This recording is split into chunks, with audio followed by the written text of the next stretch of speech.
This episode of Chicago's Bravest Stories brought to you by Omnia Naturals. As you know, the job can be just as tough on us mentally as it is physically. Sleep issues, chronic pain, or injuries, and high stress can cause long-term problems.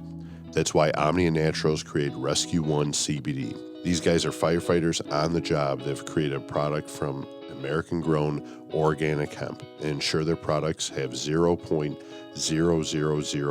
THC. That's 0 parts per billion of THC. Non-detectable levels of THC means Rescue One CBD is safe for the job. They're so confident in their product that they send you an at-home urinalysis so that you can see for yourself and that you won't test positive on a drug test. Every batch they create is lab tested to ensure purity and that there is 0.000% THC every time. Each bottle gets a scannable QR code where you can review their lab tests. They offer free 3-day shipping anywhere in the U.S. And if you use the code BRAVEST, you'll receive 25% off of their products.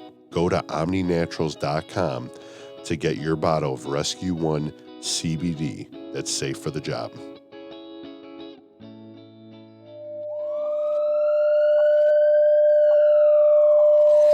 Engine 1, Engine 4, Truck 2, Truck 10, Ambulance 82, Battalion 2, Fire 1020 North Main, help is on the way.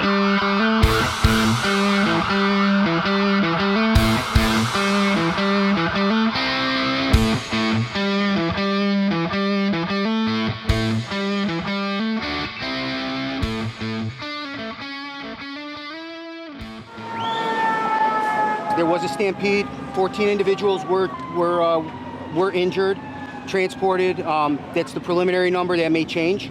But at this time, 14 individuals, non-life threatening. 3 individuals were stabbed. Those individuals at this time are not cooperative. So I don't really have very much information on that. We did have a report of a person shot. That is not bona fide. There is no one shot. That individual sustained a puncture wound while from an overturned table. So there is no one shot here at Navy Pier. Again, that was a puncture wound from an overturned table. At some point during the evening, while everyone was exiting, we believe that someone yelled gun. There were calls of shots fired at this time. Welcome back to Chicago's Bravest Stories. We're going to be interviewing someone a little bit different today. I'm in the hot seat too. Yeah, so I'm sitting here. I'm yelling at 3 other people, which is weird. With us today, we've got Vince Ittinen. Hi, everybody. You may have heard his voice before. And Vince, would you care to introduce your team? Sure. Rebecca Beloit and Kyle McSweeney. Say Hello. hi. Hello, everybody. Otherwise known, what were you Bike Team 2 that day? One. Bike Team 1? Yeah, really? we were Bike Ooh, Team 1. The notorious Bike Team 1. No. Index one. finger. Index finger was used for Bike Team 1. Maybe. So they comprised Bike Team 1 on 4th of July, 2019. Yeah, so we've got a fairly recent and fairly major incident that went down, and we're going to be going before through we get this started, let's do play-by-play. our usual cheers to having you guys over. Thank you so much for agreeing Coming to do out, this. guys. Thanks for Appreciate it. having us. Cheers. Cheers. Lake Effect Brewery. Ooh. First responder brew, Lake Effect Brewery. So, Vince, 4th of July, 2019. Yes, I remember it like it was a year ago. So it was a little over a year ago, and in between that whole this whole COVID stuff going on. So Yeah. I'm sure things are a little murky going back there. But Yeah, I mean, I'm sure you guys have too. People ask me about this, and I've told this story, I don't know, 20 times now. And because it was a rehire shift for these guys. The city put me on a 40-hour work week, so I was out there during the our bike team season. I was out there every day, just doing bike team stuff. Yeah. And pretty much our break. oh, that's right. That's right. And so I wasn't gonna work on the holiday, and but I wanted to go with the guys to Navy Pier and kind of just ride with them. And, we didn't know where we were supposed to show up. We didn't know. Nobody kind gave of us lay the land. Yeah. And, Yeah. So at this point, this is 4th of July, Navy Pier last year, and we've got just I guess we'll call it our normal standard 4th of July Navy Pier. Where we've got fireworks going up, we've got people set up, coming out for dinner, maybe hopping on the ship, and or with a couple ships that are there, and just coming out to just witness the fireworks show. A standard detail. We took the bikes that normally patrol downtown, and we just put them at Navy Pier because we were told there was going to be 40,000 people at this event. So, obviously nobody thought that anything was like what actually happened was going to happen. Yeah. But it was just these guys were going to respond to your regular EMS runs or anything else that happened at Navy Pier. And as it turned out, they wound up having a lot to do that day. Right. Well, kind of the nature of our business is, not we don't necessarily get paid for what we do every day, but what could possibly happen. And this is what could possibly happen. They earn their pay, that's for sure. Yeah. So again, it's 4th of July, it's Navy Pier, and you guys are assigned as a bike team, and you're just kind of showing up to help out, right? Well, I just wanted to go for a bike ride with these guys, go down there with them, and when we got all squared away, we actually all of us went into the meeting of CPD, I think, ran the meeting, and it was about like what was going on, the safety procedures, this, that, and the other thing, communications, what have you. And I mean, Rebecca, you said 100, I say at least 100. There was an army of people in there. Yeah, without giving away too much information, because I'm sure all of this will happen again. But we all kind of, at these big events, we all meet together. We talk about where people are going to be, what to look for, how to identify certain types of people, that kind of stuff. Suspicious packages versus whatever. All this kind of, we always have this preemptive meeting to go over it. And yeah, the room was packed. And we've been through many of these before. Vince and I have been doing bike team for many years. We were instructors for years together. I've worked July 4th. I can't tell you how many times on a bike. Typically, the bike team on July 4th is at the lakefront, kind of riding up and down. We've got a few things here and there that we can access quickly, which is nice. But we're not hammered. We've never been hammered. Typically, it's the ambulances later in the night that'll take the brunt of it, and the fire companies. It's usually a relatively easy event. I was going to say, and I'm not sure. I mean, I'm sure relative to scale, like the events that I've worked, it's for whatever reason during the 4th of July, it's like the fireworks are going off. There's really not too much going on while the fireworks are going off. Right. And during the day. It's after. Yeah. Right. We're there for the preemptive, having everybody come in. Everyone's having a good time. Fireworks go off. Everyone's watching those. Where, you get your minor trips and falls, kind of those kinds of things. And typically we're home at the end of the night on the bike at a relatively decent time. And it's been not too bad. Well, generally. Generally speaking. And then everybody gets hammered after, 11 o'clock at night. Yeah. So you guys are at this meeting and everything's seeming as status quo, right? Yeah. Like you guys going through. Yeah. Did they give you guys any information at the meeting that you guys care to share or go through? Nothing outside of the ordinary pep talk, safety talk, who's going to be who's going to be where. It was... Everything was very typical, very ordinary. Did they say you had to wear the helmet even though you weren't on a bike that day? No. Did you have a different helmet that you were supposed to wear? Well, here's the thing. Like, my bike and helmet were downstairs. By the time I figured out what my role was going to be that day, I was upstairs in the command center. So I never saw the whole event myself. I heard everything through these guys. And, these guys were the ones working. I am sitting there sweating profusely.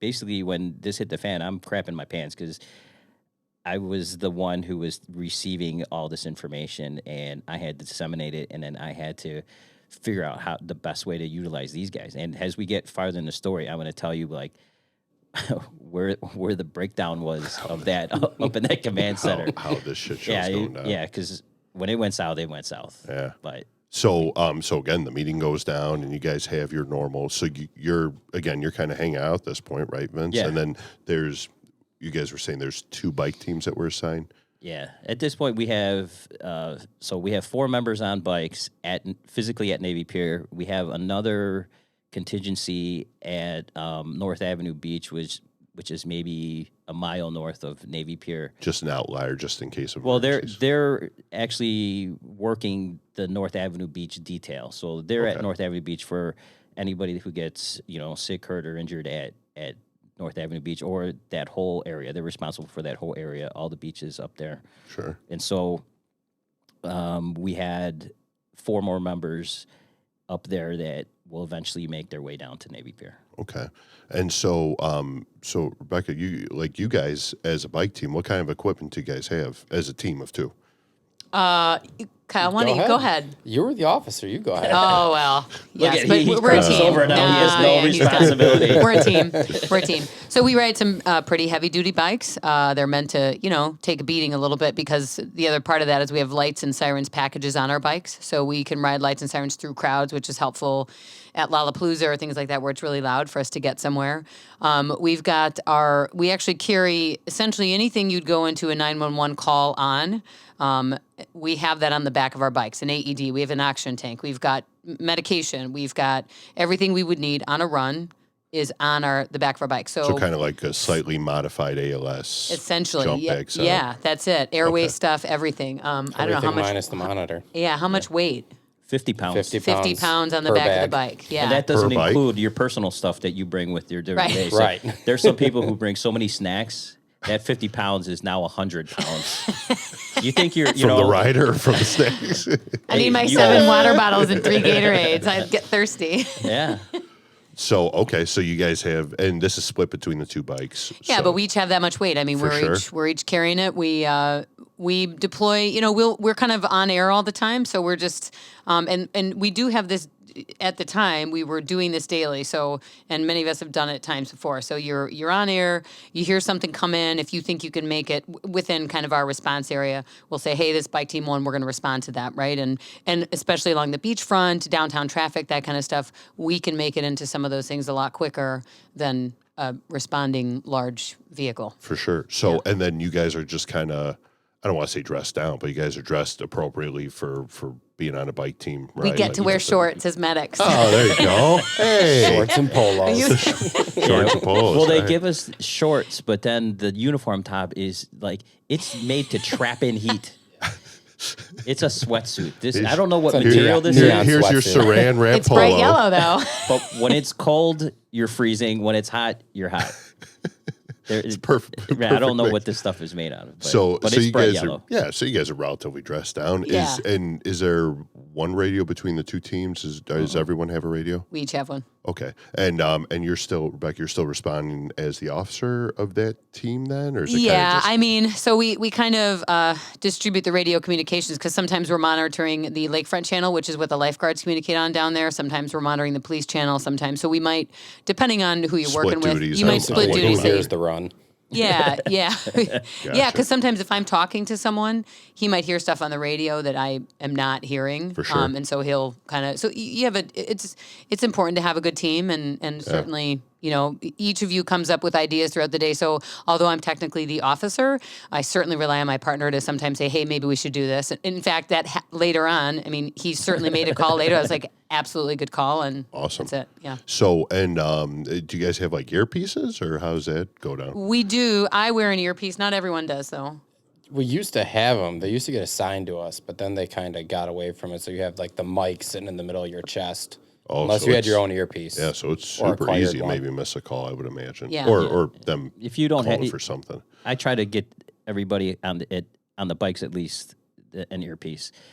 But when I was on the cart the one time, I'm like, the carts need the earpiece more than the bikes because it is loud as hell in that cart. It's like an old, SUV or ATV. Yeah. So When it's loud. with all you guys, so standard operating procedure with these bike teams is pretty much just treat and defer or treat and refusal, and like, I mean, obviously there's no transports on this Right. bike. So, okay. And then you guys will, well, okay. Sometimes. Kyle had a basket on the front of his podcast. Yeah, right. Sometimes bikes are deployed to large scale events, and if large scale things happen, and you have to do what you have to do, Absolutely. sometimes you divert from maybe what might be normal practice just to take care of business, essentially. Best interest of the patient. Right, in the best interest of the patient, always. It's we talk about Large all the time. scale incidents require large scale decisions. That's right. So, yeah, We're so large scale, sometimes next you gotta level. sometimes you gotta throw pegs on the back of your bike to get some of that. That's right. Awesome. Okay, so you guys got your setup, and Vince, you're working with these teams. Do you guys have a setup on where you guys are deploying or where you guys are kind of initially when things were going to plan, I'm up in the command What time center. were things going to plan? Have you left us yet and come back, or are we? No, I'm. So now these guys push out. We have our meeting. These guys push out. And, the idea is we kind of divided Navy Pier in half, north, south. And each team's kind of just patrolling that area on the bike? Yeah. Okay, And cool. One of the things that came into play later on is the way that Navy Pier is set up. If I need to send these guys to an area, let's say I get so my dispatch was neither CPD or Navy Pier security or anybody else, any of these agents. So we had state police, CPD, both SWATs from CPD and state police. We had Homeland Security. We had FBI. Every agency that you can imagine was at this event. This area and was everybody had there. their own radio communications. So if Homeland Security came across somebody who fell down and hurt themselves, they're calling into the command center. That person's writing that on a piece of paper, giving it to me, and now I got to get somebody over there. So had you been given this role, or were you? Well, were you just I was given this role. The reason I was asked to help out was we had a new chief, and keep in mind, like, we had one chief that was going to do this whole event by himself, and they asked me to help out. Yeah. So when I introduced myself to the chief, I'm like, hey, I'm just here to help you, and if you want, I'll take over the radio communications. You just sit, and when big chief decisions need to be made, I'll defer to you. But it just everyday transmissions, I'll handle it. No big deal. I got it, boss. Okay. And so throughout the day, I think we had a handful of nonsense runs or whatever. Pretty typical. Well, I'm going to interrupt really quick because technically we were backup, right? We were we were just augmenting. We were augmenting what Navy Pier had in place from their providers. Also, Navy Pier actually had their own. Well, this is the contingency that Navy Pier had. They had, at one point, they had one ambulance for standby, which was a private, and they have their guys, which is one person. It's one medic they were on carts or something like that, right? Yeah, they got like a gator. Like a golf cart. It's basically Yes. a golf cart with one medic on it. Sure. And so they gave me the radio so that I can communicate with those guys too. Oh, wow. So Are these guys reporting to you as command? They're reporting to another A higher power? their higher power, and that guy is calling me on this radio. So I would have to listen for somebody to say CFD on that radio and my radio, and then everybody else who has radios over there. Right. So it was a big room with every communication that you could possibly imagine. So from this point, you're in the command post. We've got a couple bike teams out there, and It was a beautiful day. It was beautiful. It was gorgeous. It was. It really was. We were talking about it right up to before. a certain point, it was just It was actually really- one of those shifts. You're like, this is a great, we picked a good one to work. Where we're talking to the people. Once in a while, we step in and say, "Oh yeah, I can help you," but Lot of pretty public low key, relations going lot on of at public Navy Pier. relations. commenting That's on right. how great Kyle looks in his bike shorts. Absolutely. You had no idea. Absolutely. Vince, how's it going Vince up showed me there? pictures. Vince, you still awake? So, and it started pretty much from the morning, or did you? No, we didn't get down there till the afternoon, right? We got Yeah, we like convened in the afternoon. Okay. To do our little so powwow. you know it was a little, and this will come into play later, but where we park our van or truck, it's a truck van, where we physically bring the bikes down. We have to park it away from Navy Pier, and then we ride down there. Okay. It's a short ride, but it's a beautiful ride, you know. Good hype ride. With some 50 pounds on the back. Yeah, However, it was no, nice. it is nice. It was a It's nice ride, and so you know, like I said, these guys started taking a handful of runs, and then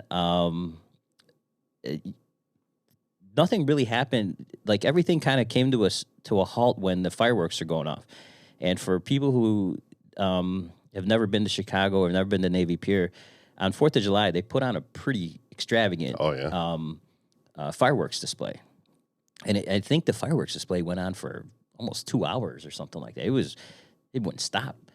So we used to, me and when I first met my wife, we would, I'd drive her down to like 31st Street and Lakeshore Drive and just park there and just stare at the fireworks. And it was, I mean, weren't a lot of people there, which was good. But it was just, again, you could see the show from all around the city.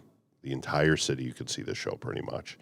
yeah, I mean, you know, they have the music going. Yeah, they have like live music all day. So there are people coming in the afternoon. It's just, you can tell as it's going, the crowd is growing and growing and growing. But it was okay because people were enjoying themselves, having a great time, enjoying all and the... security Mostly responsible at this and point. so- Totally. The illusion of security was definitely there because when you walked in, you were frisked, you were wanded, you know, for metal detection. There was like 5 different lines of security you had to make it through. Did you ask to go in the back room after being frisked the 3rd time, or? I just kept going Yeah. around and around. If I get it, if He you was got to take checking me in the the back, procedures. I understand. I look mildly ethnic. Why not bring me back? Well, and by that time, by the time 4th of July rolled out and me being on the bike every day, I was so dark. Oh God! If I took my watch off, it looked like I still had my watch on. That's how bad it was. And, Rough life. and Vince lived a rough life on the it's bike all terrible. summer. The oil, terrible. like, hey, you're talking about water bottles. He's got oil in his. So, all right. So everything's going according to plan. Fireworks go off, and you're in this room the whole time, huh, Vince? I am. I'm Okay. in the room, and during the fireworks, there was I don't know. Did you guys know that there was a boat on fire? Yeah, so, well... That's the fuse. Yeah. All right. That was the fuse. You could say where we were. We You went to- had that We were girl in the East down. End. We had that girl down. Yeah. And we were talking afterwards. We're like, oh, you know, like this was great. It was awesome. And I was like, oh, there's a boat on fire. We're like, oh God, please God, no. What does this thing look like? Well, we talk like a ship. Well, I An just saw oil like tanker, Squad or- 1 drove out onto the pier. Like these fire companies now they're driving out onto the far east end of the pier. So Bike Team 1 we basically took the far east end of the pier. The north side of the pier was the 2 lanes that you could, go get into the parking garage. That was actually fairly open. Yeah. No one was over there. So none of us were worried about that over there. It actually helped us later. Of course, everybody is on now the east end and the south end of the pier. That's where all the crowd is. And these fire companies come out onto the end of the pier, and we're all looking for where's the boat on fire because they're all kind of out there to come and watch the fireworks, and we're just trying to figure out where this is going on. Basically, That's a thing. They drive out there. Oh yeah. they sure did. They were all the way in the far eastern end of the. Now that we have a boat on fire, now that's another channel that me and the chief have to get to because the Marine unit out there is on a separate channel, and it's almost a separate radio that we had to have just so that the chief could talk to the Marine unit. So that added another radio Dynamic. another radio to this, and now things are starting to boil. Sure. Yeah. Any involvement from you guys at this point from the with the boat on fire? Or? Still very minimal. Yeah. I mean, Kyle and I were still enjoying ourselves. I Right. mean, Yeah. Just kind of bird dogging Kinda where the situation responding and- is, and Overseeing the crowd. Yeah. Overseeing the crowd. They did Oh, have a bet. they did I'll have a bet you patient were on the overseeing boat. that crowd.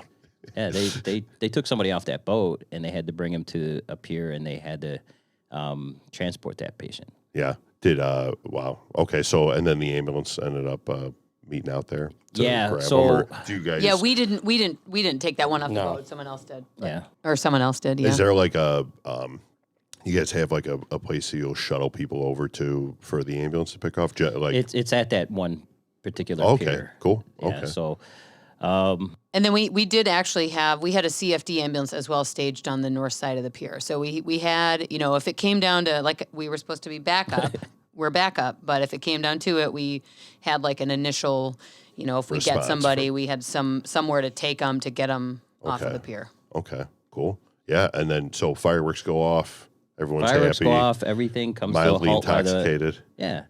Fireworks were great. Yeah. They were beautiful. They were. Again, we're still like we're riding high. Still- And then, Still loving life at this point. Yeah, life was know? great. so what was up? I'll switch over to you guys. What happened after the fireworks? Anything crazy that you guys hit right away?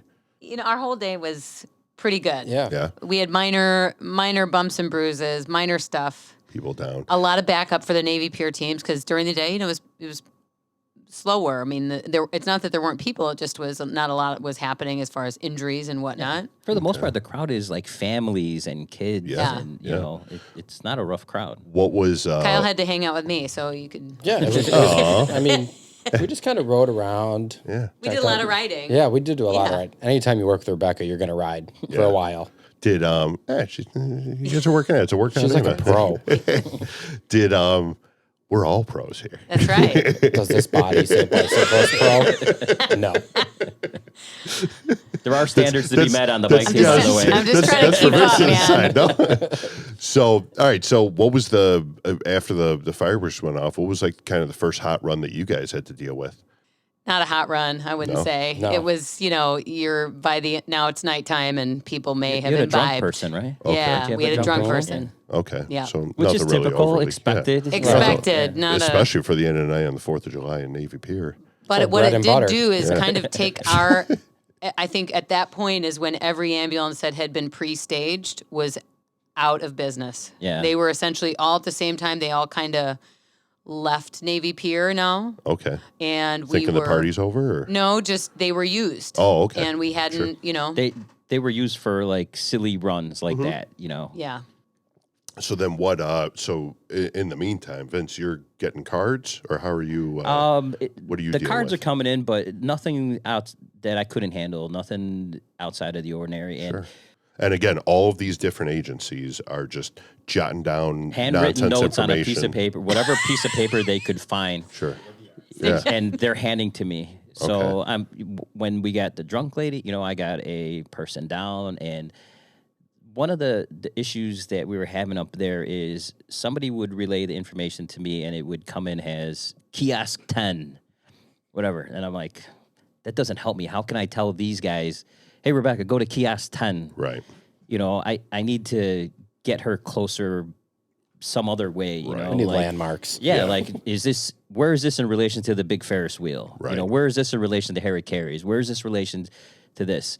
And I had to figure out a way, and I found some tourist map, and I sat next to the guy who was dispatching everybody else, and I sat down next to him. I'm like, where is this? Where is this?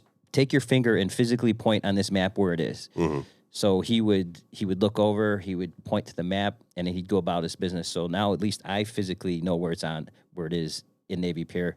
This is like an operations guy from Navy Pier? Yeah, Or? yeah. Okay. And he's looking at this big screen with a million different cameras, and he's like, this guy was like in the Matrix or something, because he was like focused on everything, and then I'm like, hey man, can you show me with point with? I'm like, I need you to show me where this is, and without even taking his eyes off the screen, he'd be like, right there. Oh, right. I was like, oh, okay. So now I'm like, hey Rebecca, go over here, whatever. Yeah. And Still dealing with your was two the bike biggest cream? that was the biggest challenge, was trying to get these guys to where these runs are. Sure. Because they'll I have the teams separated. So like the south team couldn't get to the north and the north team couldn't get to the south, so I had to figure out like where this was so I could tell which team was going to go. Right. And so that challenge started right away. Yeah. And it only got worse from there. Yeah. And you're just getting dealt cards. And what was your I guess looking back on it now, kind of tipping point for like, man, things are getting when it got bad. I think I need a little help here. I didn't feel over my head until the active shooter started coming in. So at one point, and depending on who you talk to, the active shooter started when somebody threw an M80, a firework, into the crowd, and then they took that as gunfire, or there may have actually been gunfire, or there may have actually been nothing, depending on whose perspective, and who said something, and I've heard it every different way of what started this stampede, but when the stampede started, so that's going to be a thing, that stampede through Navy. Right, that'll come back as a theme later on in this podcast, the stampede. But just prior to that, so we have the two teams, and when I kind of like asked how many people we had in here, and if you know the layout of Navy Pier, there's only one way in and one way out. Okay, the other way is in the water. Yeah, so it's a legit pier, and especially on July 4th because they had everything. It was a funnel. Your one exit is now fenced off to make it this, Yeah, for security reasons, so that one way in, you get keep things frisked tight. in. Yeah. So when I found out, because the dump, we wound up, that was the phrase we called for when everybody was going to leave. So prior to the dump, when the fireworks stopped, I asked if the dump was going to happen just prior to the North Avenue Beach detail finishing. So I called my boss on the phone. I was like, can we have those guys come over here and be with us? And you remember when we pushed out, I was asking Mike and those guys, I'm like, hey, there's a chance that they're going to keep us late like they did, the year before and stuff like that.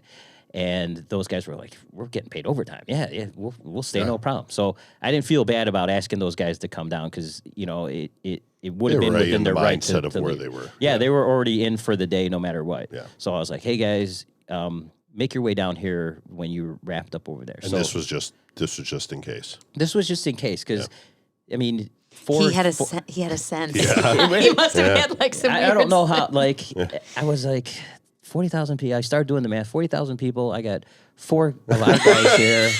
That's I like those odds. I mean, I guess I'm 5, so yeah, it's 5. 10,000 a person. Handle business. Yeah, normally that's no problem for us. So I was like, let's bring another team over here. And right when they got there, the fireworks started. Because don't forget, we have the M80 thrown into the crowd if that's the scenario we're going with, that starts the stampede. But right when the stampede started, what else happened? 3 people are stabbed right outside the entrance. Where everybody's in exiting. the bus turnaround. So in the bus turnaround. In the bus turnaround, 3 people are stabbed. So we don't know. Again, did people see this and then hear radio chatter on the police radios of the police that are standing around there about a possible shooter, and is that what started the stampede? We don't know. And we all. What's interesting to me is afterwards, and we'll talk about it again, but afterwards when we all talked about it, we all have different perspectives of how we heard this all come down. Yeah. Like how it all happened for us, basically. Yeah.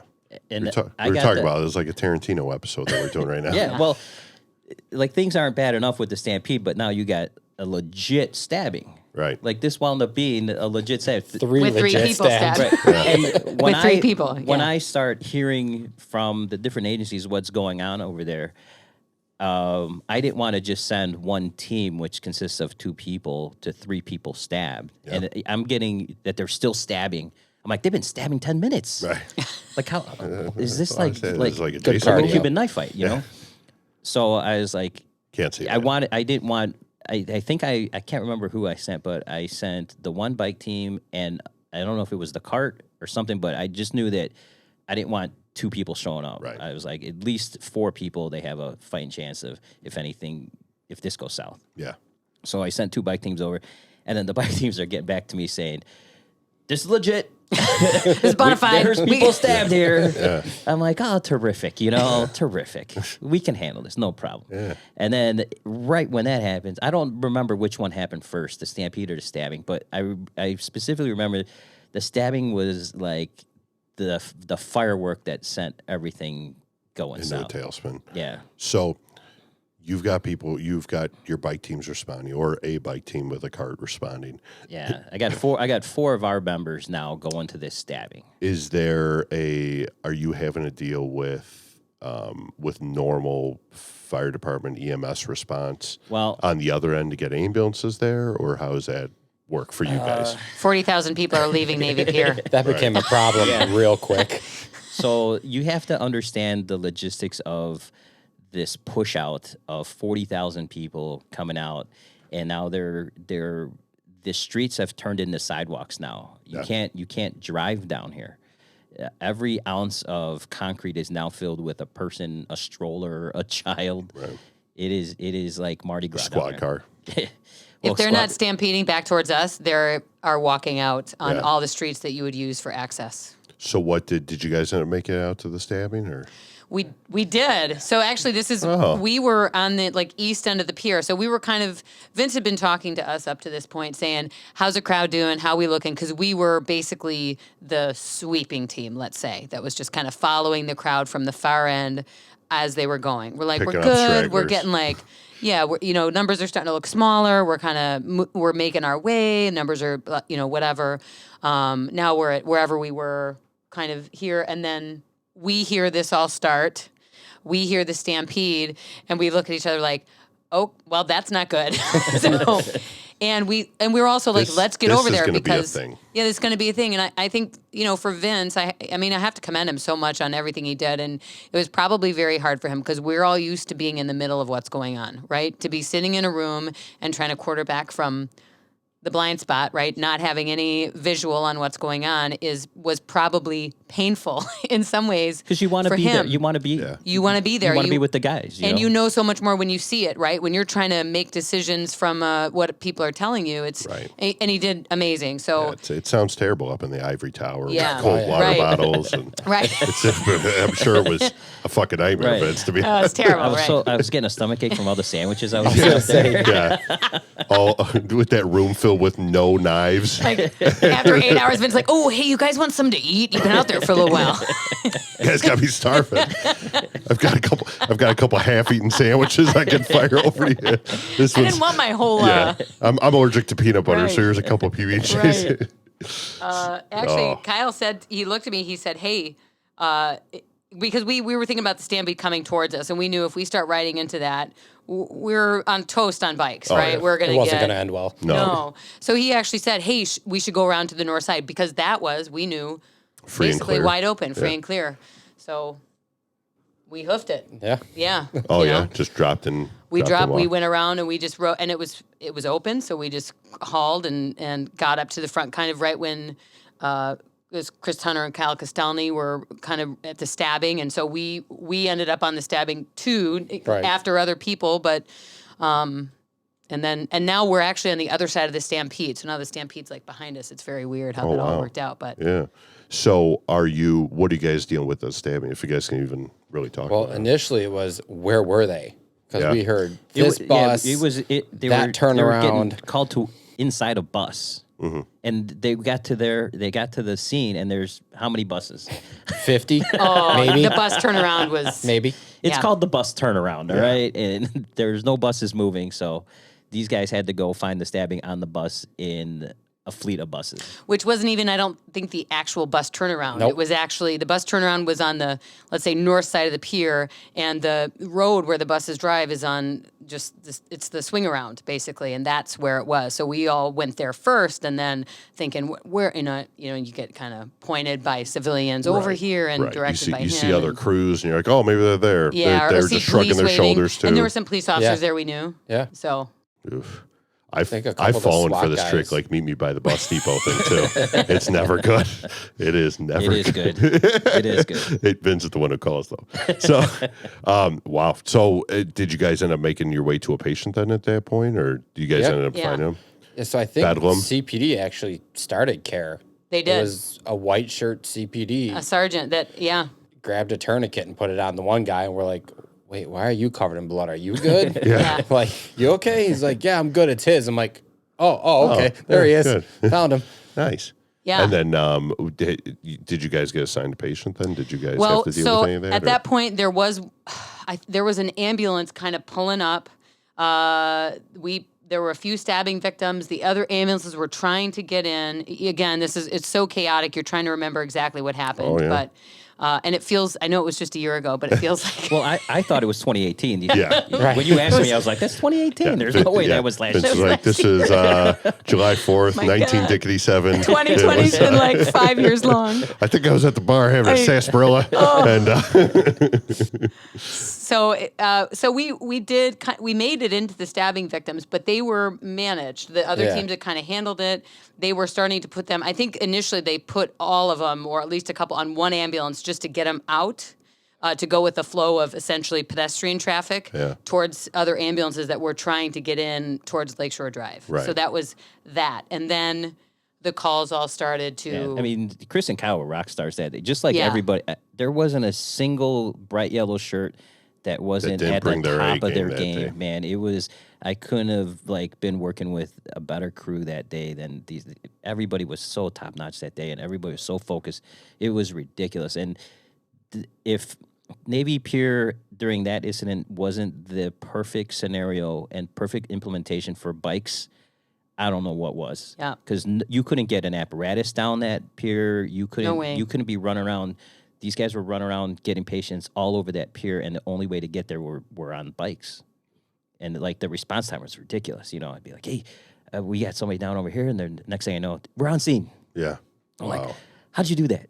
You know, I mean, Wow. so it was amazing what these guys did. So while this is going on, you've also got the stampede situation Well, you're dealing with. Vince. when the stampede started, how I knew the stampede started was because my little stack of papers went to a big stack of papers, and now I have to basically, for all intents and purposes, triage this stack of paper. And now my radio is going crazy. The other radio is going crazy, and I see all the other agencies scrambling. So it's like something's definitely going on, and they're CFD. Yeah. So now I have a stack of papers, and it says person fell down.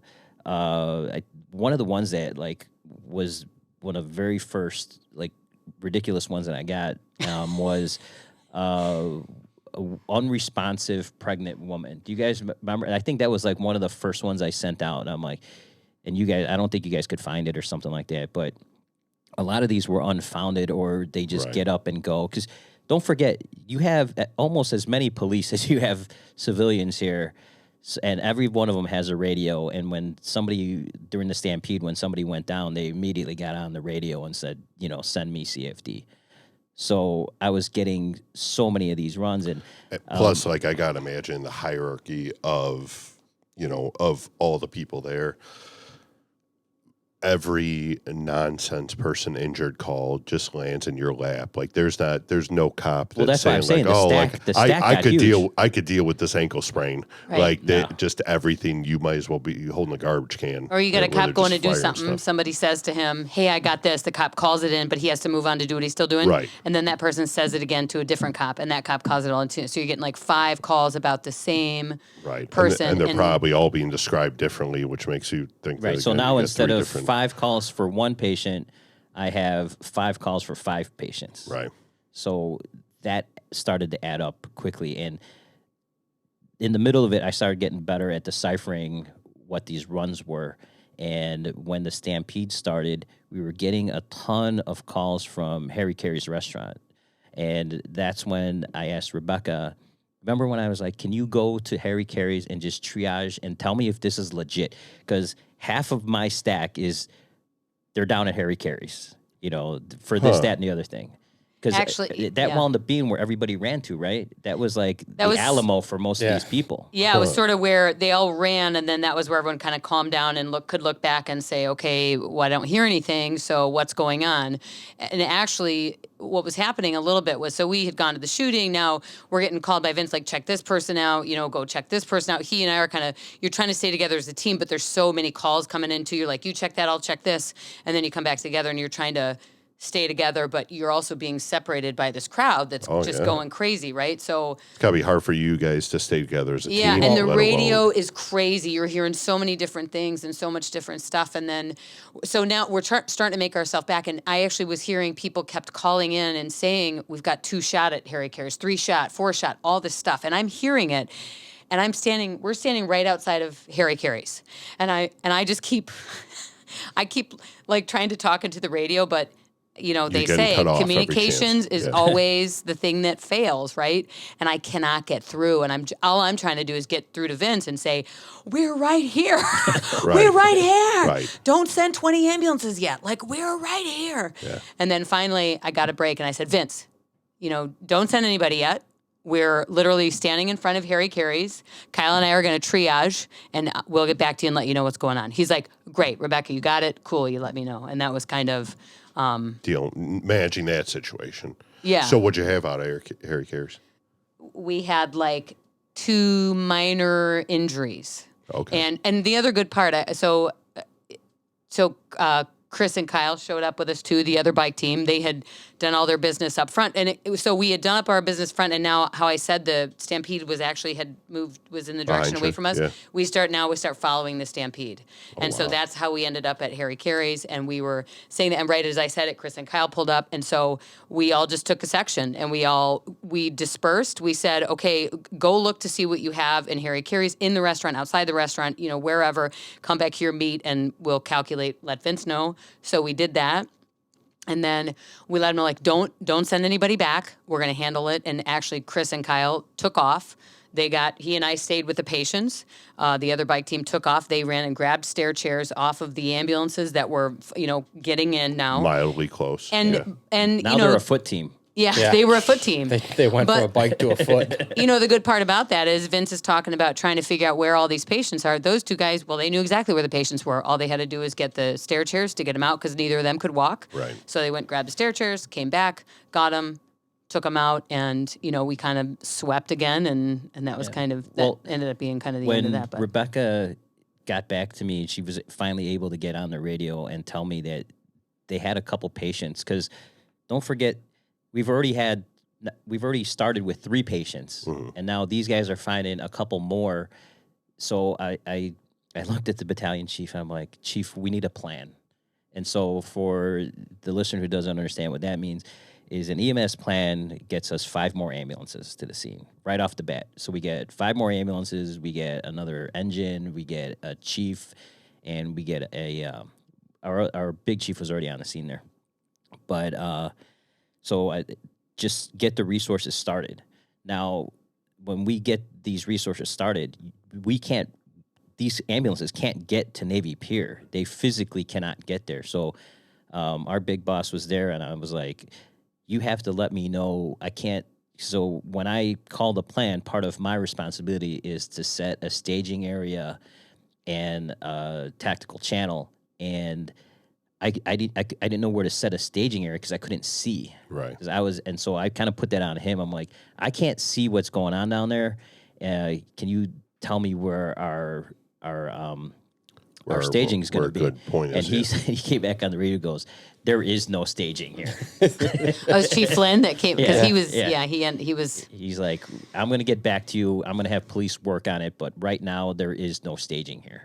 I'm like, gotcha. Cool. So I'm going to move go on. back because of that, you were talking about like your crew staying together.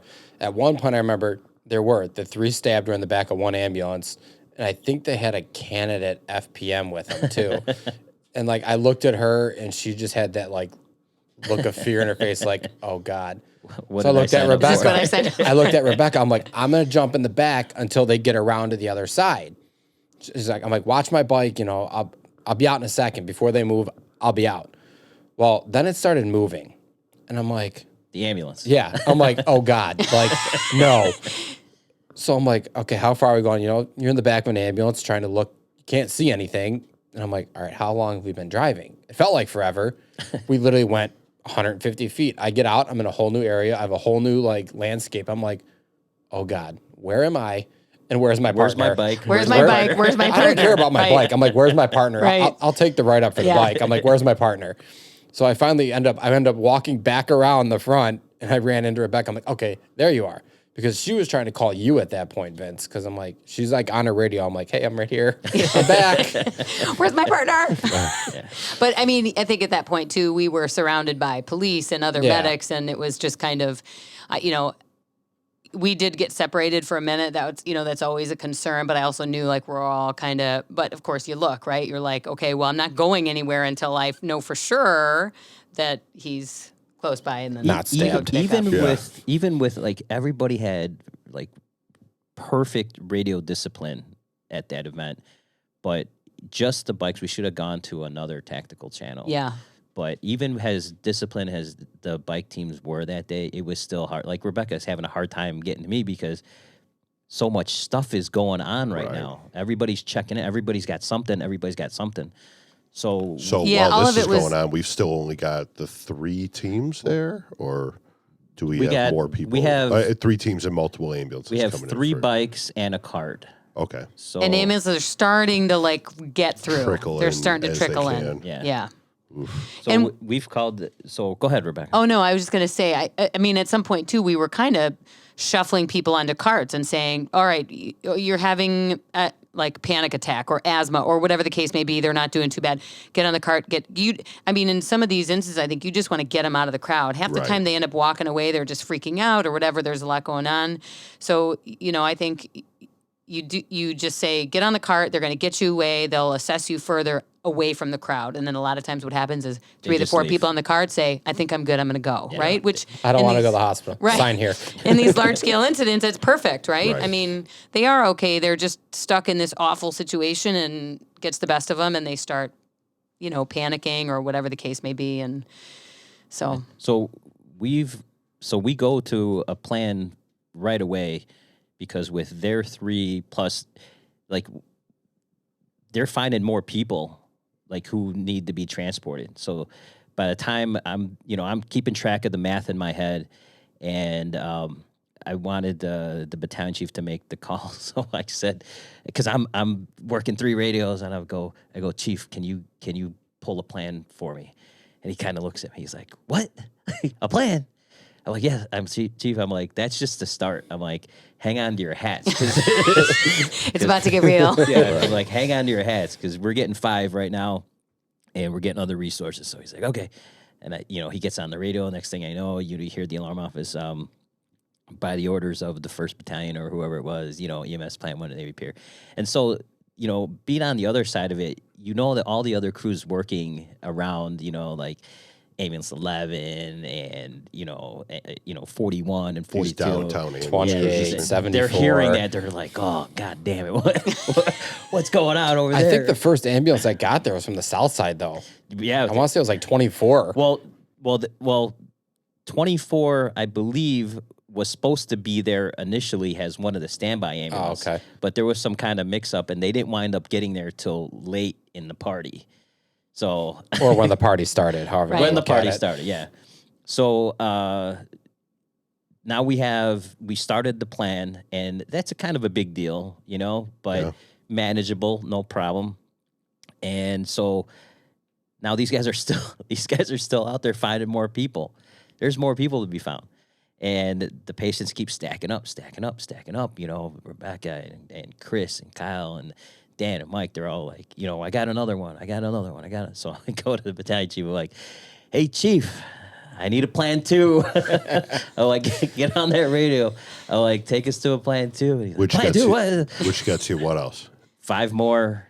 5 more, but then when you go to that, you get all these other things. Like we got the mass casualty van or bus.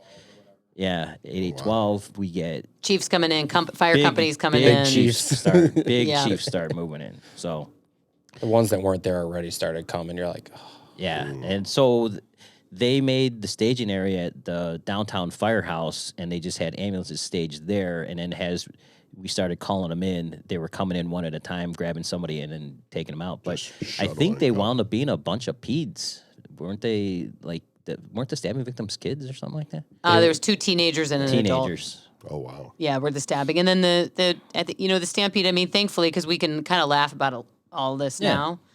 The stampede victims were all minor injuries. Nobody seriously. Let's talk about the actual shooting patient that wound up getting shot. He wasn't my patient. Allegedly I'm not. shot. I'm going to defer. So defer.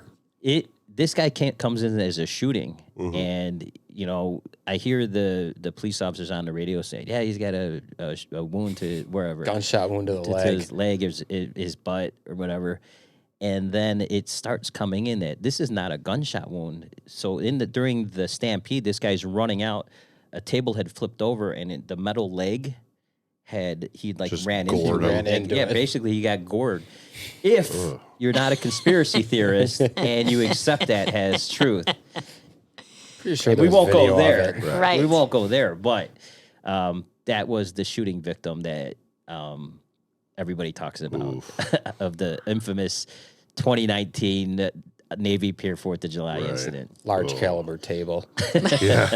Was a big one. Oof. Yeah. Through. I mean, if you want to be creeped out, you can find them all on YouTube. There's videos of people in Harry Carey's as the police are going through and trying to clear this room, telling them, everybody get down, and everybody's laying on the ground, and they're like, nobody knows, because this is still, at this point, like, for all intents and purposes, an active shooter event. Yeah. And the chief had asked me, he's like, Vince, should we initiate an active shooter plan? And I was like, Chief, we have 200 police officers at Navy Pier right now. Like, we don't, and we already... What more are we going to get? You're right. I'm like, we have the resources here. I'm like, if they tell us that, we need it, or we find out, like, for ourselves that we need it, then we're definitely... But I was like, we're already ahead of the game as far as personnel. I'm like, let's just sit on this right now. Second, Let's table that what for a minute. is an active shooter plan? Active shooter plan is I get on the radio, I'm like, active shooter plan. Rebecca. We were kind of out of how we would normally respond for that anyway, because we were all already there. We would have normally been outside of wherever the active shooter was, waiting, for the police to, render the shooter useless at that point, and then we would go in and rescue victims. But we were already. It was already. Oh yeah, we were already the all in the active mix. shooter got initiated. Right, it was in an hour before the incident. So even after the stampede had cleared and we were going back through to clear, I remember I was checking on one patient waiting for a stair chair, so I'm sitting with her and I heard something like rustle behind me. Now the only thing behind me is the water, so I'm like, I turn on and look. Was it a Navy SEAL? It was it was CPD, and he's standing there with his rifle. He goes, "You're good. I got you. Do what you got to do." I'm like, "Oh well, that was How nice." awesome is that? Right. Oh, He turned around and he's like right there over my shoulder. I'm like, "Cool." Yeah. Where's this guy when I'm working on the west side? Where's this guy?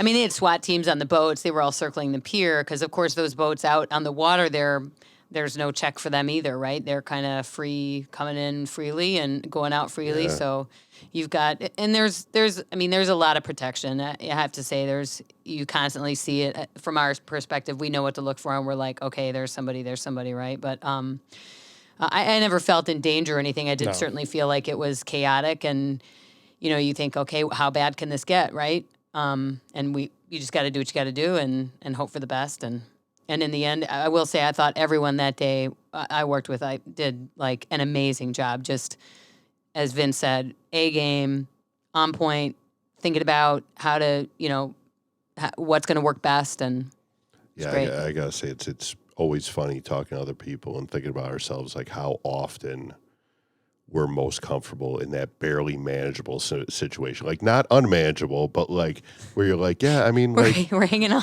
two other people would be nice, but like this is, it's what I gotta do. Like I know it sounds somewhat morbid, but I love those situations. I do too. Yeah. The more chaotic, the more like intense it is, the more, and I think that's kind of the nature of the bike team. Like the more intense it gets, the more like the A game starts coming out in these guys. Yeah. And, like I was making fun of the fact that, we do have minimal standards to be met to be on the bike team. Like you can't just go on the bike team. You have to, there is an agility test. There is an endurance test that you have to do. So I think it's like in these guys' nature just to like want that kind of that action drive. They're driven people. And when you see these guys doing their regular downtown patrol, they're listening to the police radio and they're like trying to like get these runs before, the fire companies get there. And these guys are hustling. These guys are, sprinting a mile to get to a run. And you hear I do too. I get to hold the company. You're here to help me? Right. Jesus. I can't see. There's too much sweat in my eye. I don't know if you... I'm good, man. You guys should call someone for yourself. I don't know if you've talked about it before, but I remember, just talk about that. I remember coming on the job. I was on Ambulance 41, which is downtown, and we're responding to these calls in my first summer down there, and these guys roll up, dripping sweat and like huffing they're already there. We respond on the ambulance and they're already there, and they're dripping sweat and they're in there writing stuff down like 43-year-old having an asthma attack. We started the treatment. And it was, I got to give credit like Dan Bombin, Stu Kirk, J.D. Giovanni, Ricky Kalen, these guys that I saw riding in my first year, and I thought, who are they and what is this? Because I like it. Awesome. I'm in. Holding that drenched notepad. Like, yes. I'm in. And then later you'd hear him be like, you can hold the ambulance, we're getting a refusal. I'd be like, oh, my savior. The best. So, credit where credit's due. I think that they set the tone of like... And we had Danny on the show. Oh, you did? Yeah. We had Danny, and Danny told a couple doozies. I bet. Danny told us about his first fire where he's like, I'm not going in there. It's too hot. That's the guy who we got to get is JD. Oh, yeah. Yeah, Jay, if you're listening, which I hope you are. God bless you. Very Props, doubtful, man. And congrats. I'm going to say congrats. Oh. Meow. That was to Jay, not to... No, I thought you guys had a thing going on. That was a random. No, that was a random. Just one of my ticks. All right, interviewer, where are we? Where are we? There's a lot going on. I'm looking at the stack of paper that I have. Sorry. I'm looking at the stack of paper that I got. So you guys have managed, I'll say at this point, you guys have managed this hair carry situation. These stabbing patients are being transported, if not transported at this point, right? Yeah, they're probably off the scene by this time. The stampede is neared its completion, will we say? Yeah, getting there. Oh, okay. Well, now what's going on? Just that kept adding up. Like I said, we got to a plan 2, so now we have... All from like... Stampede's done, but these people are popping up as injuries. Well, now that the Stampede's got, now it's easier for these guys to be like, oh, that guy needs somebody. He's laying there. Yeah, the one can't walk. Gotcha. Yeah, and so, we have 10 ambulances on standby, like staging just, I don't know, maybe a quarter mile away at the firehouse down the street. And we start getting this all wrapped up, and as this starts winding down, I decided to leave the comfort of my ivory tower, as you call it, just because I have yet to see this with my own eyes. The bedlam that's going on outside. And so when you think about like how like it's been downplayed in the media and stuff like that, I walk out, there are shoes everywhere. Actually, right? I was going to bring that up. That was for me that you talked about something eerie. Yeah. Yeah. Shoes and strollers. The shoes and strollers, just the stampede path, people ran out of their shoes. And so their shoes were just, you'd see, flip-flop here, and then maybe 10 feet, you might see the matching or not. I mean, It was just a path of shoes left behind as people ran away. And it's weird that like we all have that image of the shoes. The strollers. So many shoes. Let's say the strollers. I feel like the strollers. Yeah. The strollers were. Because you couldn't, like, I imagine that you couldn't, like, roll the stroller, so you're just grabbing your baby in your arms. Oh, yeah. This episode of Chicago's Bravest Stories is brought to you by Sports and Ortho Physical Therapy. I'm here with Dalia Fahmy, owner of Sports and Ortho Physical Therapy, where they specialize in rehabilitation of police and fire. Hi, Dahlia. Hi, Vince. How are you? Thanks for having me back. So Dahlia, I have definitely been to physical therapy before, and honestly, I felt like I didn't have much time with the physical therapist. There's a lot of people in there, and the therapist is spending time with multiple patients. They're taking care of them, and you can't get a one-on-one time. How is sports and ortho different than that? Yeah, Vince. So that's definitely a problem in the physical therapy world right now.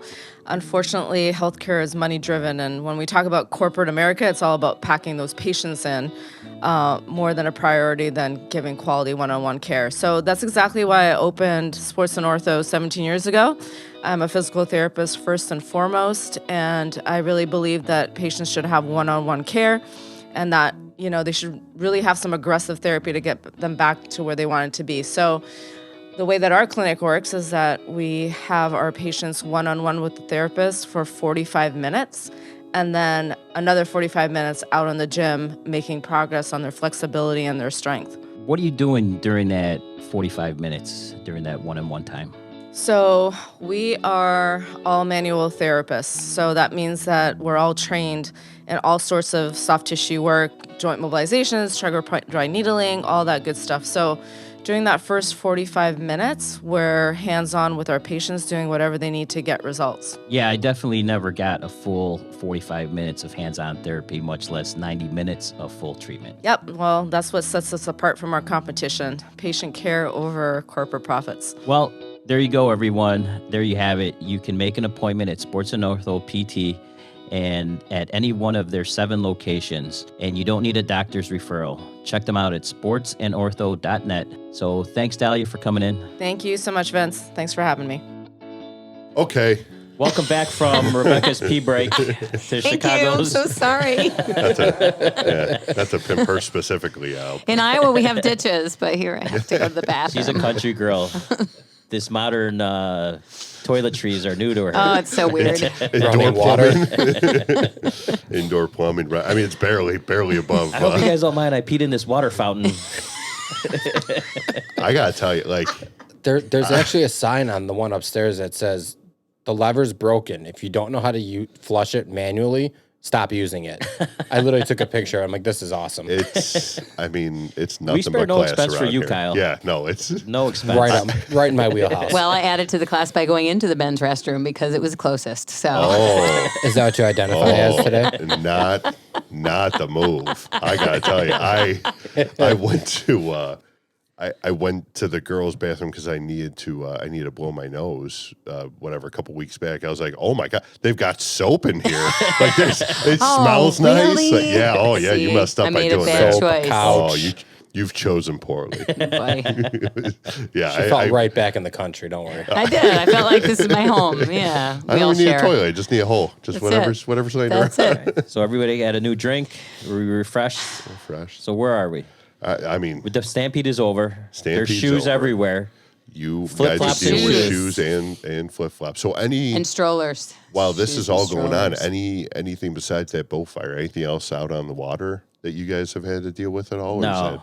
that- Not on that day. oh, Yeah. thank God. No. But I mean, keep in mind that these bike teams, they patrolled the whole beachfront. The bike team has done a ton of water rescues with their throw bags, and I mean, every year there's at least one save that these guys, the lifeguards are pulling these people out of the water, and the bike team's the first one there. And the bike teams are the first ones initiating care, and they're responsible for bringing a ton of people back from these water incidents. Yeah, you actually said that you wasn't that one of the things that you started implementing once you were kind of getting your feet wet with it, As far as getting that throw bag. well, on the- we've always kind of, if you were a bike team guy that had done it a bunch of times, you knew the value, but there was no formal structure for the bike teams. And, it wasn't until we started really getting more legitimate and really getting more responsibility and increasing our, responsibilities downtown that we started there was a need for us to tighten up our game, and everybody needed to be on the same page. So when we go through the training as the bike team, everybody gets the same training, officers, FPMs, and everybody, they go through the exact same training. So everybody's on the same page. Everybody knows exactly what's in that bag. Everybody knows exactly what the expectations are. So that's why this was a good test for how well these guys have been doing with the training and stuff like that, because it was seamless. Yeah. They were able to communicate with each other. They were able to respond. And, it starts with these guys being hard chargers. Right. These guys were getting after it. Yeah. Yeah, you're not grabbing the guys that are like, let the other animals take it. Like, there's definitely not, definitely not none of that on this day for sure. Right. We had 10 years ago when I started with the bike team, it was all downtown. I mean, some special events, but, and then it has just kind of blossomed, and we started doing all this, North Avenue Beach detail, and realized, well, we're right on the water, right? We're the first ones that can be there. And he said, our training got more tight. We had some excellent people, I think, on the fire side that worked with us, from Air Sea Rescue and, the dive team, that were open to us and trained us and trained with us and taught us things and welcomed us into their fold, essentially, I would say. The lifeguards were great, too, from the park district. They were really open to us. We were never met with any resistance whatsoever. We were met with open arms by everybody. And when the dive team goes out to that chest pavilion and they do their training, they're always like, you guys come on over here, come work with us, because they have a vested interest in us as well. Yeah. So there's definitely something to be said for seeing how different agencies handle their instance, so what to expect when you get those guys. Because 100% during the bike team season, if the dive team is in the water, the bike team's going to be standing right there. Mm-hmm. They're going to be with them, and we'll move into the RIT role, or we'll move into a role so that you're just another body that can be there to help and fulfill a role, so that you're a force multiplier at that point. Yeah, absolutely. And I think doing the bike team, because we are working now, we do all these special events. We do Gay Pride, we do the parade, we do Lollapalooza, we do Taste of Chicago, we do this. We are always Riot around Fest. for Riot Fest, all this stuff. We, on the bike team, those members have seen so many big events, and, inevitably things happen. I mean, Blackhawks parade a few years ago, we had like 50 people go down in, I don't know, we had Tommy Goretti in here talking about minutes, Yeah, he talked about that incident, and the marathon. The marathon. That's always a ridiculous one for the bike team. Yeah. We always have an arrest. And at least we're always one. Thinking outside. I think we all have learned to think outside the box. So like I said, we don't transport people. However, if there's a hospital 1 block away and I'm waiting for 30 minutes for an ambulance because it's so busy with, Gay Pride Parade runs at that point. Right. That patient might make it over there. Yeah. Somehow. It has happened. Right? Yeah. It may or may not have happened. Whatever's in the best interest. May or may not have happened Right. during the That Cubs patient and the playoff next push, patient that's too. popping up that's waiting for someone to respond, so. Yeah. We talked about before with other guys we've talked to, on the fire side of things, like there's always that rule of like 2 in, 2 out. But again, emergency situations, you're being thrown into a fold of like, hey, like, am I supposed to follow the rules, or am I supposed to do what's best for the person I'm helping out? And you do what you have to do to get it done. There's always an exception to the rule. Yeah.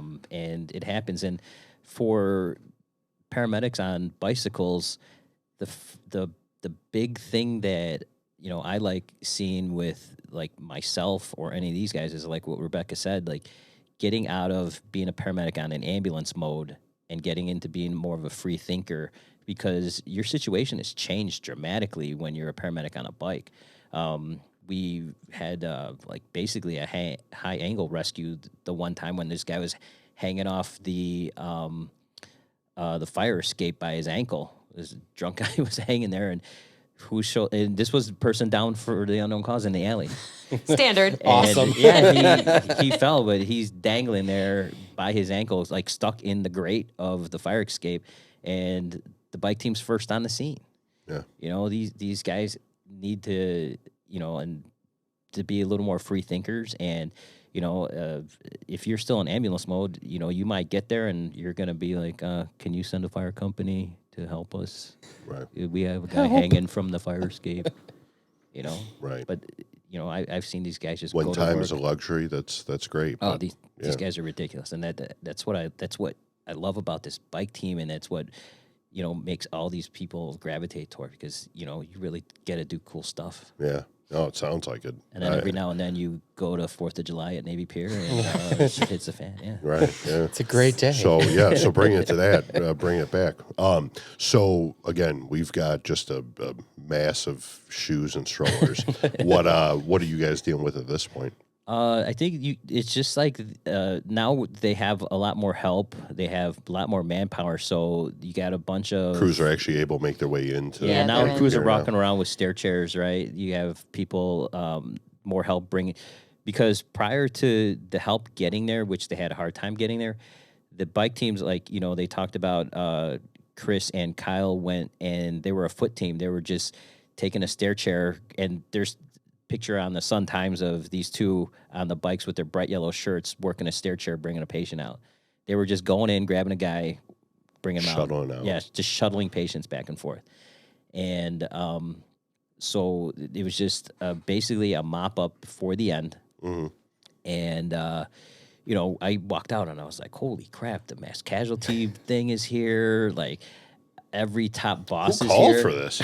We have one of I was those. like, holy crap. What does this thing do? Because at that point, I'm not even thinking about the bosses I'm going to get. I'm only thinking about my capacity to move patients out of this scene. So I forgot. You go to Plan 2, you're really whacking the beehive. You know, and once I physically walked out there and saw, I was like, oh, dang. Oh, boy. You can't. Look at all these vehicles. What Where'd all these have I black done? buggies come from? Eesh. Yeah. So, you know, these guys did an amazing job. We finally, they finally send the bike team home. And I don't know if you guys remember this, but so the cart has to, it's a ATV, and it has to go from Navy Pier to Engine 22's house, which is a couple miles north of where they are, and to go park this back in the firehouse. So, And this is just the vehicle that holds the bike equipment? No. This is an actual response vehicle. You got 2 paramedics on it, and they have everything that an ambulance has. Oh, okay. But it's just meant for transporting them from any place to another ambulance. Wherever. It's a Polaris 6x6 with a stretcher in the back. A stretcher, a life pack, 15. It's an ambulance. It's an ATV ambulance, basically. Jesus. And they have to go return this. This thing might be more expensive than a fucking ambulance. Probably. Not after we're done with it. We had a there was We really beat those things up. yeah. Just from, doing hard work. All-terrain vehicle, man. All-terrain vehicle. So these Except guys, for on the sand. Yeah. No. Yeah, an ATV that is terrible on the sand. Well, that's because we're not allowed to use it. Yeah. If it's like a most terrain vehicle. Yeah. Right. Yeah. Alternate terrain. So these guys have to take this thing and they have to go up Lakeshore Drive. So now we're all done. We're like, holy crap, that was ridiculous, right? What Like just happened? now we're all like trying to calm down. We have a nice after action. Yeah. We sit at a table, God. compare stories, say from my angle, here's everything I was saw. here. Yeah. Yeah. So the one group goes back to bring this ATV back, and on the way to bring it back, what happens to them in true, Vince is working this day. It's 4th of July. We already had a This Plan disaster. stampede. Yeah. A woman gets hit on Lakeshore Drive right in front of the cart team. Oh, my God. So we all don't go even think I back. knew that. I think I And turned we're my like, radio off at that point. Where is Yeah. where is the cart team? Like, what? This should not take them that long. Like, what is going on? And they get back and they're like, yeah, we got crushed on right in front of us. We had to treat her, and we had to transfer, care, and we had to do all this. I'm like you guys haven't done enough today. Yeah. And it was like, Why not? apparently it was a bad. Pedestrian Yeah. struck by. Not good. And so we all make it back to our rally point, our logistics rally point, and we're putting all our stuff together. And, keep in mind, we do a very good job of being a team, and everything is together. So we wanted to go back together. We wanted to leave together. And when the cart comes back and says, yeah, we're ready to go, we had this, and we're like, all right, good. Let's all punch out, I'm done. What? Happy 4th of July. Happy 4th of July. Yeah. What better way to celebrate our country's independence? Yes. Yeah. Jeez, man, what up? It's the easiest rehire until that last half hour. I was gonna say, come on. How long does this whole thing last? Shit, I don't know. It honestly, 5 I don't days? think Was it 5 days? I know. Yeah. I feel like start to finish. it couldn't have been that long that it all lasted, but it certainly feels like a lifetime of. Well, you know what? things You know what happened. lasted the longest was the time that we started until the time that the shit hit the fan, because it was dragging on. At least for me, because I'm sitting up there, nothing really is going on. I Yeah. got a handful of runs, and time is just dragging on. But when the shit hit the fan, next thing I know, it was like a snap of a finger, and we're 3 hours in. It's like, what the fuck? Oh my god. So no one cares about Vince, but we're They do. Stop it. Yeah, He We love orchestrated Vince. it. yeah, they hear none. they hear him all the time. So, what's your guys' background? Where'd you guys come from? Oh well, I'm the newest, I guess. I've got about 5.5 years. I started downtown on Ambulance 11. Okay. I was down there for 4.5 years. I went to. Who was your partner? You got to give him a shout out. Oh, Mr. Steve Katz. SK Productions. SK One of the Productions. greatest guys on the Productions. job. He never turns down a rehire, ever. Got to get woke and strong. Got to be strong for the family. Got to be strong. So I was with Steve at 11, and I had Johnny Lean. Johnny Lean was my first partner. Oh, really? So You mean had- Chief Lean? Chief Lean. Chief Lean. Yeah. Huh? You woke. 4 or 5, huh? And then I went to Ambulance 28 with Cody for 6 months before I finally saw the light and crossed over. Yeah. Oh, did you cross over? I did. I just crossed over in May. Oh, congrats. Thank you. Tell everybody where you are fighting the dragon. What's a dragon? I'm fighting bed sores, man. I'm at engine 64 at 76th and Pulaski.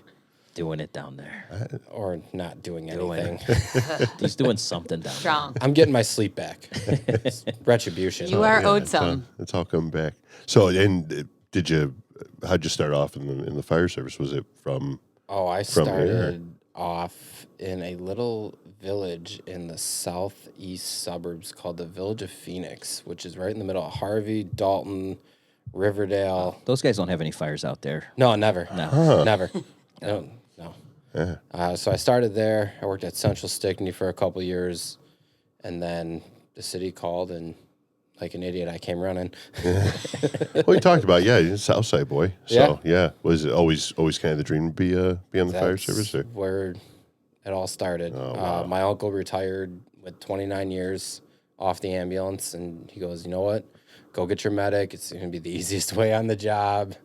And I listened. And look at you now. Like an Right, idiot. right. Look at you Easiest now. way on. Right. hardest 5 years time while felt you're like there. 15, but Well, I'm sorry. Oh, Go go ahead. I got nothing. Oh, that's it? Well, I was That's going to it. say, you might have heard this voice before. Becca, where have we maybe heard you before? Oh well, I don't know. Oh, she changed the whole tone of her voice. No. What I wouldn't podcast am I on now? It wouldn't sound like that. I do sing in a rock and roll band here in Chicago called Northside. We played Rock the Badges several years, done a lot of events with John Garrido, actually, and other things, Ignite the Spirit, that kind of stuff. A lot of charity fundraising events my band has played. Play a lot of street fests. I've also played with a group of guys from the fire department called, depending on the year, the Detailed Guys. I'm just here for the day. I'm just here for the day. Yeah. It's like a super band you guys Same got. thing, yeah, we're like all the these- CFD super band. Yeah, a lot of musicians out there. Actually, it's surprising. I go to a lot of firehouses and start talking music. Oh yeah, I play guitar, blah blah. So it's really cool. A lot of people with outside interests. It's kind of interesting to get to know people. Well, this year kind of messed you guys up for. Yeah, we had 8 shows scheduled for over the summer, all outdoor festivities, which I love outdoor stuff, and we with the COVID, we just couldn't do any of it. All of it canceled. So kind of a bummer. How'd you get your start? To be honest, kind of a fluke. I was not pursuing this. I I applied to medical school and I did not get in. No. But I also had Still not too late. no experience. And they were kind of like, what have you been doing for the last however many years since you graduated from undergrad? And I said, well, I was taking pre-med classes and I'm a musician. So I work in the bar industry, right? I mean, what more could you ask for? That's what we do as struggling musicians. Just walk out like, I fucking nailed it. I got it. No problem. And so they said, why don't you go back and, I don't know, get some experience maybe. So I went to EMT school because I remembered a guy I took class with did that. And he said, med schools love that. So I went to EMT school with John Lean was one of my instructors. Oh. Yeah. Let's see. The Larry. Thanks, Larry. Thanks, Larry. Yeah. A lot of other guys on the job. And then I went to paramedic school, and then I ended up getting lucky and getting called by the fire department, and that's what people did who were paramedics. And I just kind of loved it, to be honest. So that was it. And I just jumped on the train and. Well, tell people about Here you going out to the schools and doing CPR for the kids. Well, you know what? Hold on. Vince, I'm asking questions here. Oh, I'm sorry. Can You're you on tell the hot us? seat today. You don't get to ask questions. Can you You're on the tell other us side, about Vince. when you have taught at schools for CPR? Well, sure, Corey. I would love to. Great question, right, Vince? Yeah, man. Well, how did you know about that? It's crazy. I do my research. I don't know. So I worked in the Mark division for a couple years under Leslie Stein Spencer. I got to give a shout out. One of the best bosses, and Pete Lazaro, one of the best mentors I've ever had. I mean, loved it. I loved working under both of them and learned so much from both of them. At the time, we were working in Chicago on improving our survival in cardiac arrest. Pete Lazara and Dr. Weber had come up with just us finding a way for us to do it better. And so they implemented that in the field. We do so much better than we used to. We were talking about who can do hands-only CPR. And we were talking about the fact that, it's just someone getting on the chest within that first few minutes of a sudden cardiac arrest is life-saving. Yeah, and so we're survivability requiring chances, it of high school kids, right? And I've got kids who are younger, and I thought, well, my kids could, I think, do this. They're even younger than junior high, but for sure junior high kids could do this. And so I came up with a program to teach junior high kids. Leslie Stein Spencer was super supportive of it, and fighting through the red tape of the fire department, and then of course the Board of Education. All that took forever, but she essentially had my back and just said, you know what, this is the right thing that you're trying to do, so you just go do it. And so I just started going out to teach junior high kids. And I will say I got a ton of volunteers from the fire department that would come out and meet me at these schools. We taught a very simple hour-long class to schools that I, would have connections with or whatever. I think we ended up teaching 3,000 to 4,000 junior high kids hands-only CPR in a couple years. So it was. I expected more from you. That's it. It was cool. Vince, I'm trying. My God, I'm trying. 3,000. That's My it. God, I'm Jesus, I expect more. I was exhausted after 2 years. I was like, I'm so tired. And Yeah. So I've passed the program on though. PubEd actually has that program now. We have a video. I'm willing to help whenever, but they've kind of taken the reins of that, and it's cool. I have to say, watching the kids was probably one of the coolest things because they don't have any concept, and seeing them be, to be honest, pretty bad in the beginning. Oh yeah. In the first half hour, and then in that last half hour, seeing them up and down on the chest hard like they're supposed to, and like getting it, you're like you see a change in an hour, and know that is possible is.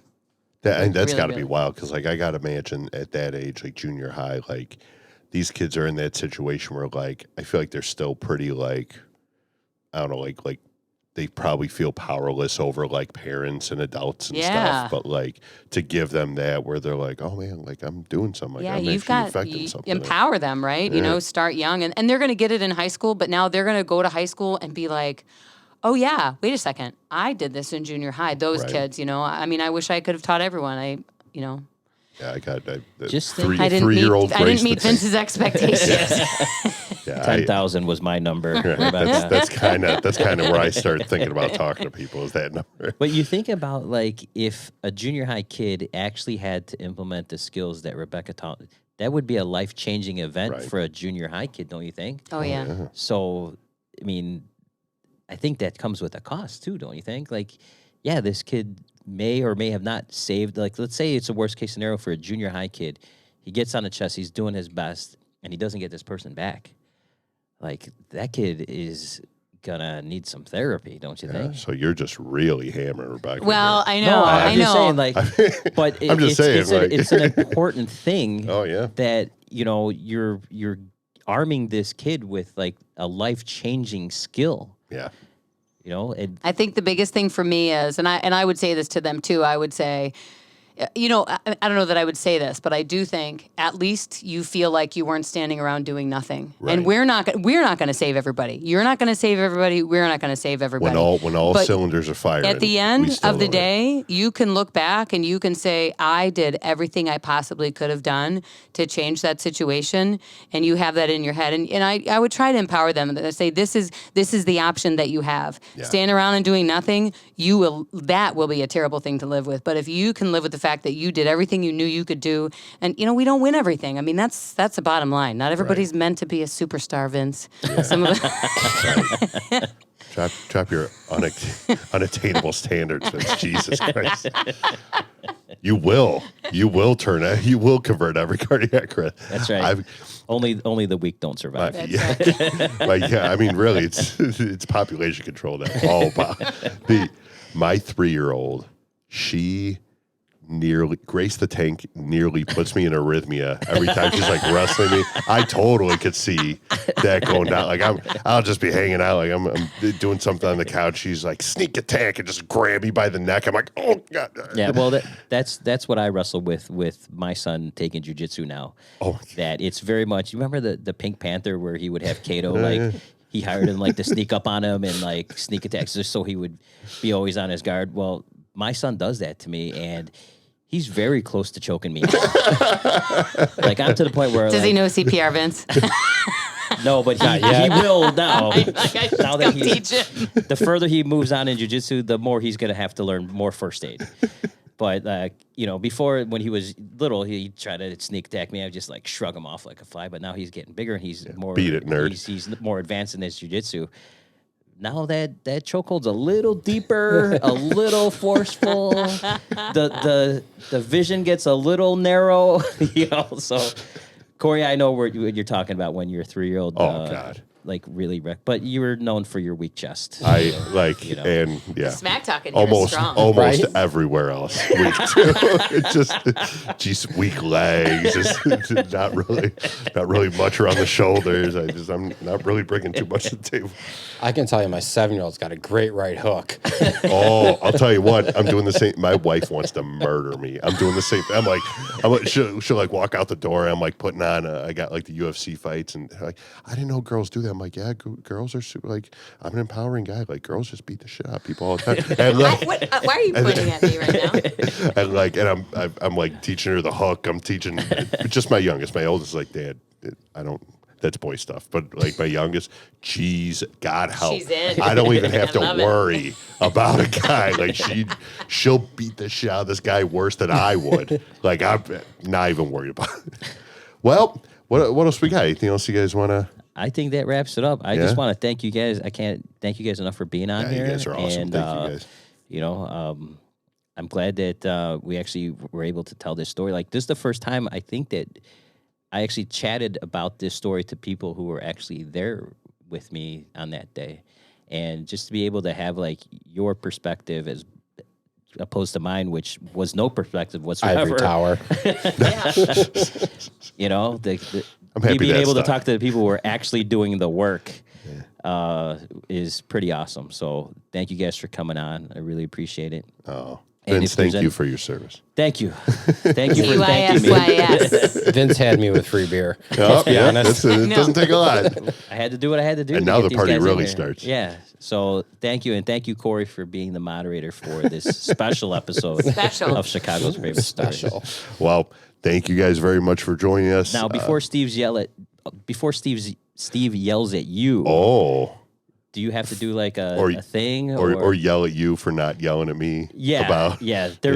Somehow or another, Steve's going to yell at one of us. All right. So, yeah, I kind of got off track. All right. So, my thing, I generally don't talk a lot, which is good for everyone. But my thing that I That's ask a lie. everyone. I've heard all about that voice. I was going to say, he's got this really deep voice. Why wouldn't he He's like the talk? Tom show. Goretti of this show.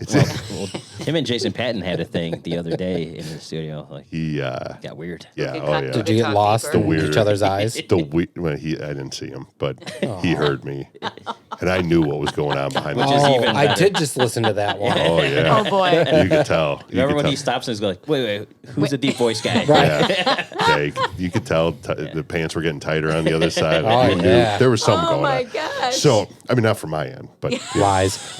but so my thing every episode is I ask guys or girls what the best prank they've been a part of or have done at the firehouse. If you can say it, or if you would say one person I've heard of has done this. So whatever prank, whatever, anything else that you guys have been a part of at the firehouse, what's the best one you guys have Rebecca, seen? you've got to be part of Oh this. God. I honestly think I want to hear Rebecca's more than I can't. Is, I mean, it, if is it's it not Just acceptable? censor it. Yeah. Censor it. It's okay. Give us the highlights. No. How about the, I could how tell about the maybe- second best one?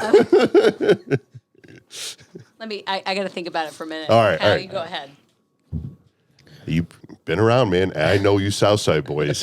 You guys get I was wild, man. downtown. What are you talking Well, about? now you are. Well, now I'm even south and retirement home, but You got even more time. I remember one that may or may not have happened. They always teach you. The first thing Vince taught us at the academy was you're responsible for your ambulance and everything in your ambulance. Well, it's the first thing you do when you leave your ambulance. Lock it. You lock it. What happens when you leave it unlocked around a group of your peers? Oh, you're going to get messed with. Oh, for sure. Yeah. One ambulance may or may not have had their stretcher tied to the roof with Curlex hanging from the grab bar.